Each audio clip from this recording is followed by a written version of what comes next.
Hello, we are working on IXL M.32 today, where we're multiplying a mixed number by a whole number. Now, I'm going to use my knowledge of distributive property and multiplication to do this. When I look at the first problem, I have 2 3/4 times 3.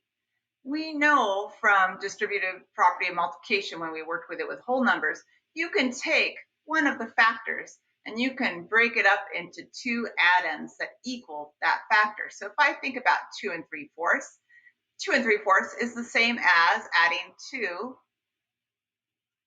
plus 3/4. I apologize, the writing is going to be a little messy today. And then I would be multiplying those times my other factor, which is 3. Now, distributive property of multiplication tells us we want to distribute one factor, spread it out, across the addends of the other factor. So I would do 3 times 2, and then I do 3 times 3/4. So here's what that would look like. This is equal to 2 times 3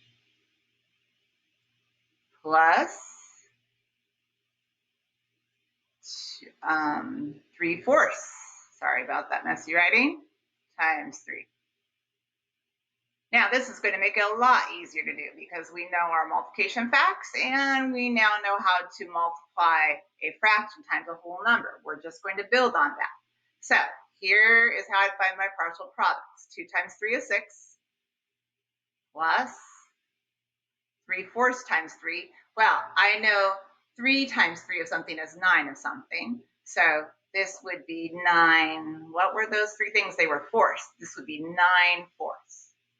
Now, you can see we've got ourselves an improper fraction here, so we'll simplify that. 9/4, 4/4 equals a whole. So 9 divided by 4, 2. 2 wholes, and I'd have 1/4 left over. So this is equal to 6 plus the mixed number 2 1/4. And then when I add those together, I'll get my final product, which would be 8 1/4, and I want to check and make sure that I don't need to simplify that fraction. Nope, it looks good. So I am going to put that in the answer box and submit. Well, I think I am. Let's see if I can get the right tool here. There we go. And then submit my answer. Notice I'm putting a space between the whole number and then the fraction. All right, great job.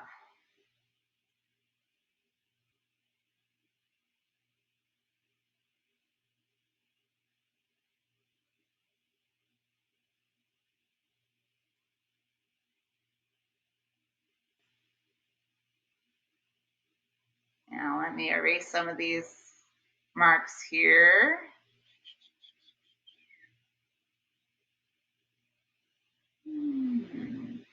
And then let's jump ahead.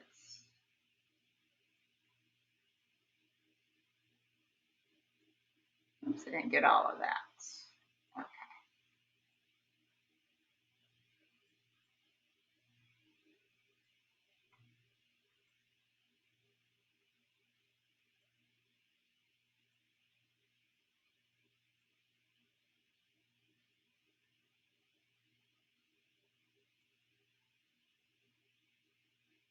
Okay, so I have jumped way ahead and I'm at smart score of 90 level. So it's the same idea here. I'm using distributive property. I've got 10 times 8 1/3. I know 10, I can do 10 times 8 plus 10 times 1/3. So here is what that would look like with distributive property.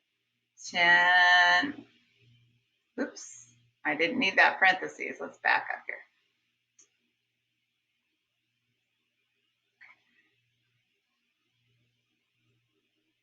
Okay, so I have 10 times 8 1/3 now at the smart score of 90 level. I've jumped ahead.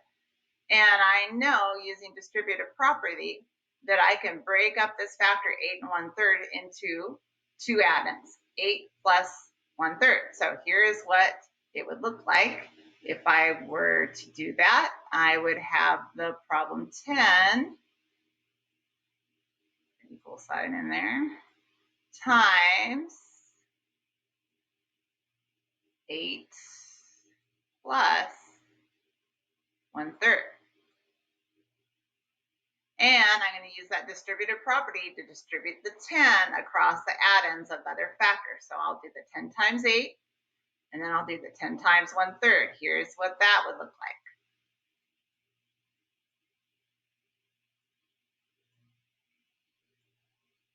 Sorry, this is horrible writing. That's a multiplication sign.